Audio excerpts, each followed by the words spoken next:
Hey everybody, Wichita here. Man, it is one rainy night here in Houston.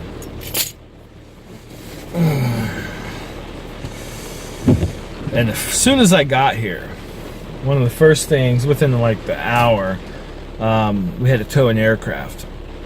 For those of you that don't know, I work out at a hobby for Textron. It's a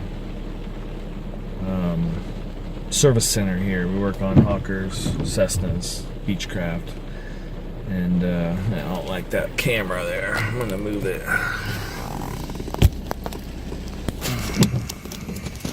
Hold on.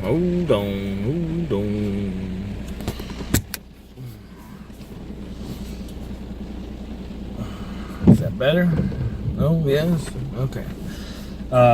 Anyways, I work for Textron here at Hobby, the service center here, and like I said, within the first hour of getting here, one of the first things we had to do was move an aircraft off the ramp that had just shown up, pulling in. And I have a raincoat, but I have been working with soggy feet all damn night. My socks are soaked, my shoes are soaked. God, I hate that. You know what I mean? Nothing worse. Anyways, I'm on my way home. I caught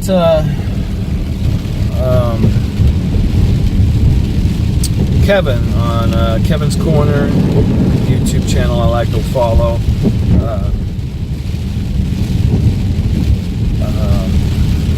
Caught his live stream tonight for the first time. I watch a lot of his videos, but tonight it was he had a live stream that I caught for the first time. Pretty good, a lot of fun.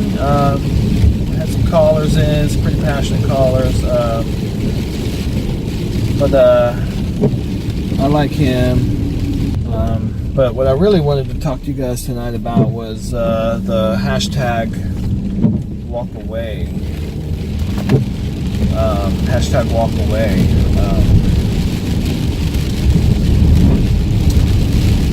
Movement. Phenomenon is more like it.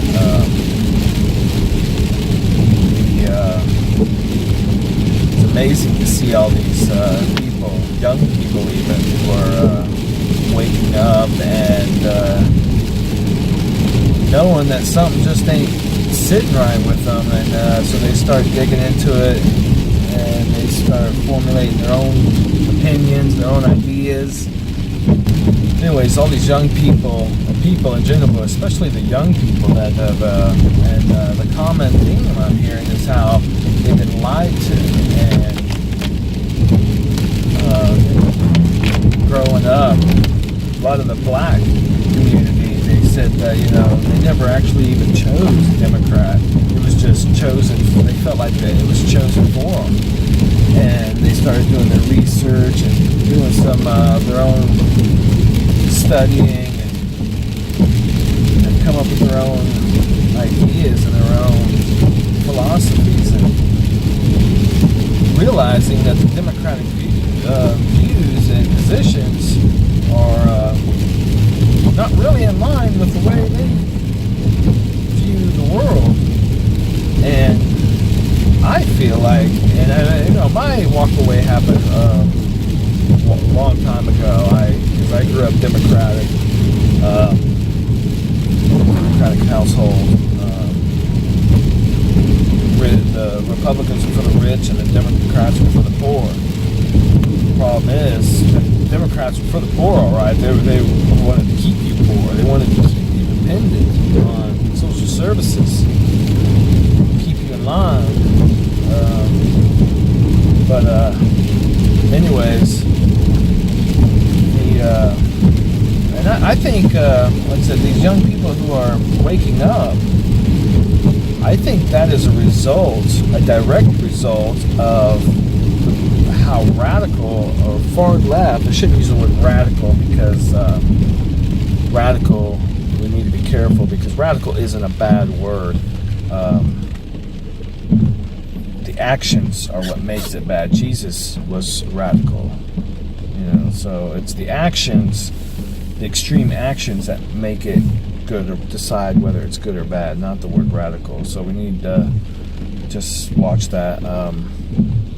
But they've gotten so far left and so crazy that people who otherwise probably would have just kept on voting Democrat are saying, whoa, what's going on with all this PC culture? What's going on with, every single Republican in the world can be racist. It doesn't matter who they are or what they stand for, what part of the country they come from. Oh, he's a Republican, he's racist. Come on. Nobody's buying that anymore. And I think that's why you're seeing such a push from the leadership also for these illegal immigrants, because they realize they're losing their grip on the black community. They're losing their grip on the young suburban white people also, that they've gotten so crazy that a lot of their base is saying, wait a minute, I don't know if I can be with this, because it's just they're just so out of touch. There's so much hate and in their hearts that the average American is saying, like, wait a minute, I don't feel that way, because that's how I started waking up to it. When I grew up, one of the cornerstones of the Democratic Party was tolerance. They were tolerant of all. Everyone was accepted. And even though they still say that, it is so obvious that that's not the case anymore. Now it's either our way or the highway. You're either with us or you're against us. And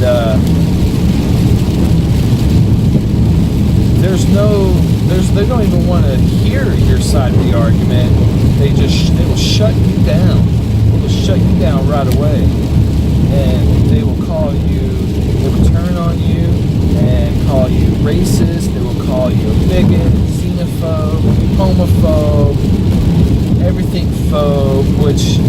And again, if you think about it, that's not even accurate. The term phobia defines fear. Just because you don't believe in open borders doesn't mean you're afraid of immigrants. I'm married to an immigrant. Just because you don't believe or practice homosexuality doesn't mean you're a homophobe, doesn't mean you're fearful of it. I got lots of gay friends. Lots of them now follow online. When I was living in Virginia Beach, I don't get to see them anymore. Like I said, I'm in Houston, but I keep up with them on social media. But I'm not gay. Doesn't mean I'm a homophobe.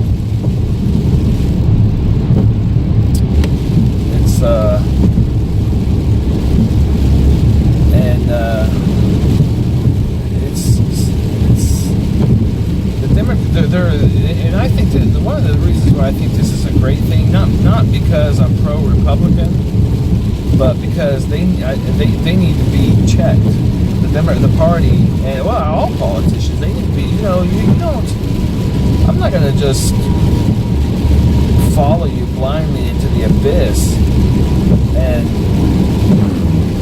you can't just keep doing this to people and expecting them to follow you just because they're an ethnic race or social status, or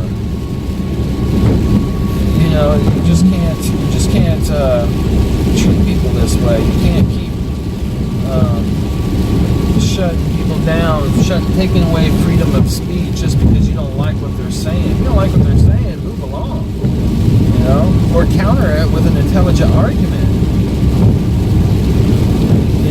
calling someone a racist because you don't like what they're saying is not an intelligent argument.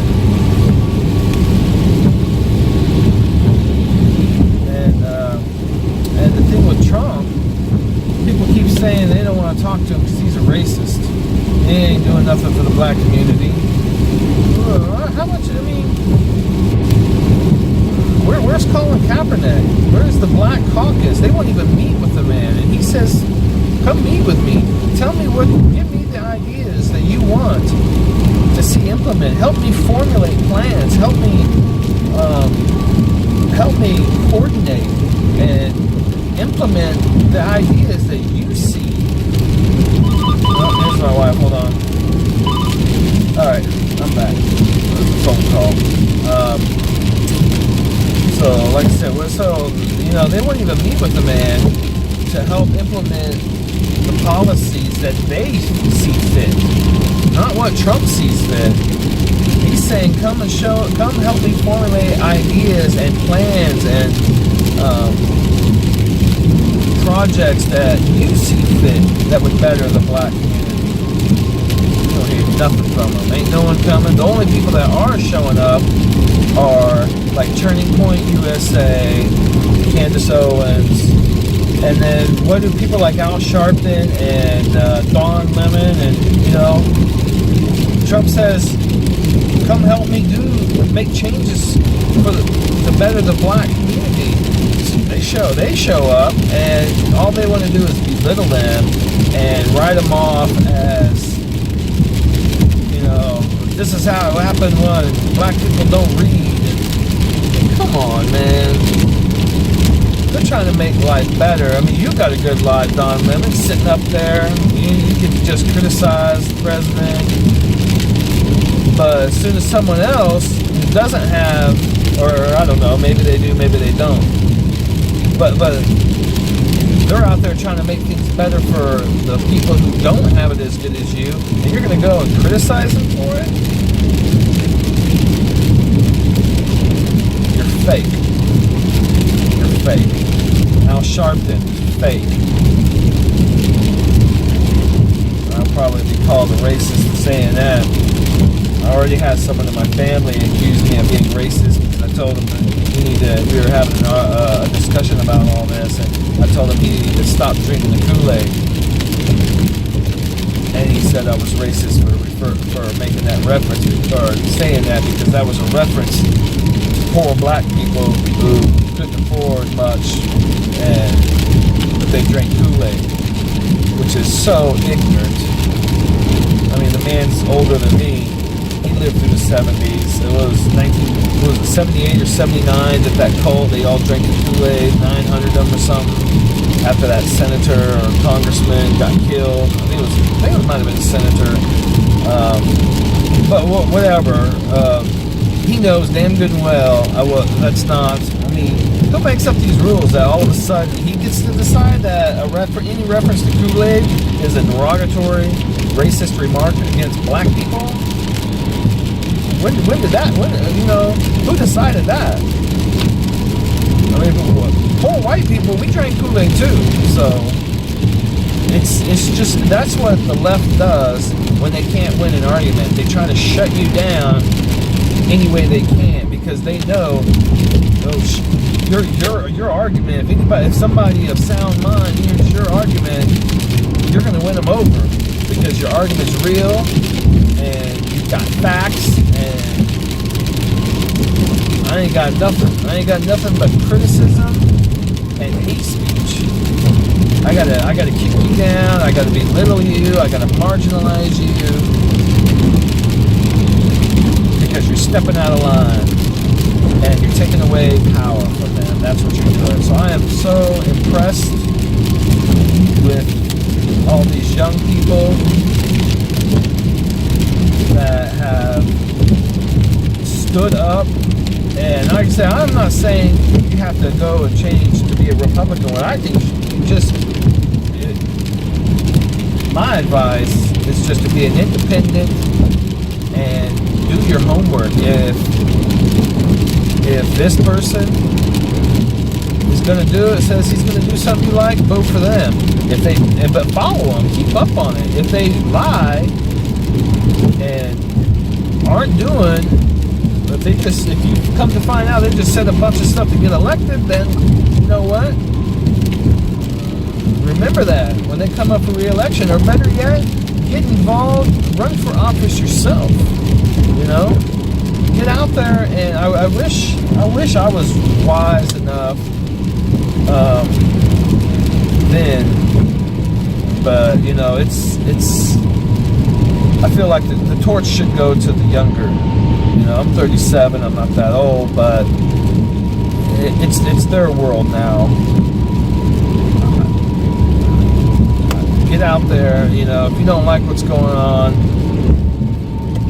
get out there and run for office yourself. That's what I think you should do. Go run for office yourself, and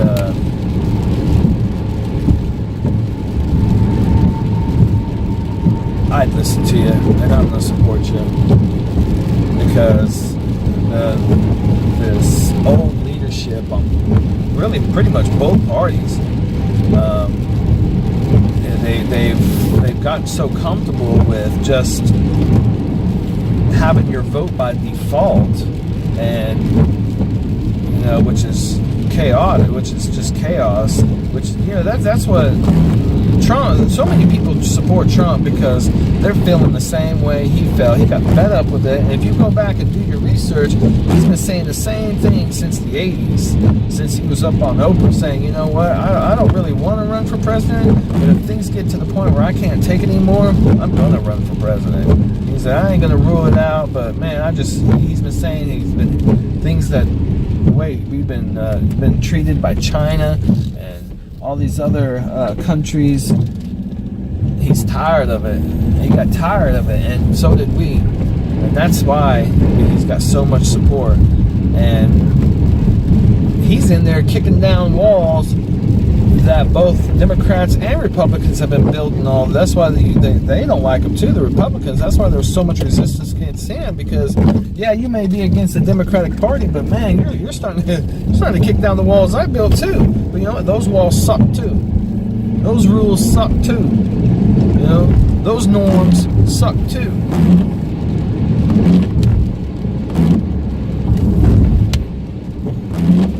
And I like to see, I'm glad that, you know, a lot of the Republicans have come around and said, you know what, we're going to get some shit done with this guy. You know,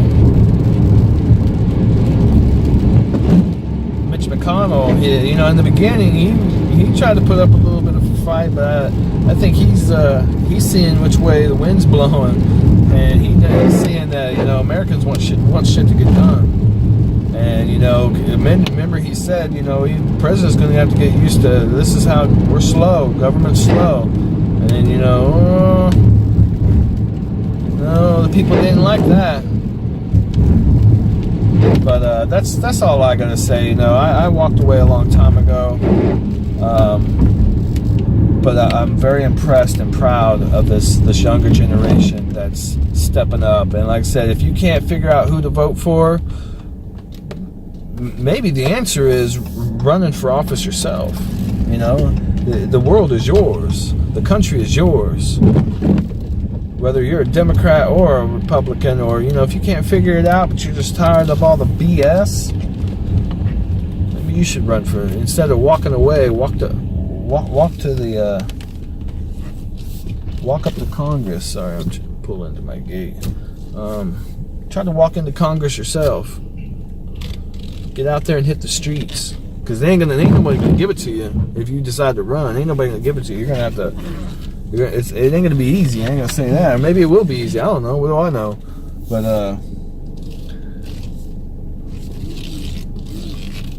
you will. I guarantee you, some of these younger people will have a whole lot better, a lot easier time of getting elected, especially if they're on YouTube already, talking about all this stuff. Because now, you know, you can campaign straight through YouTube. I can go back on YouTube and look on some videos that you did and say, man, I like this guy. I like where his morals are.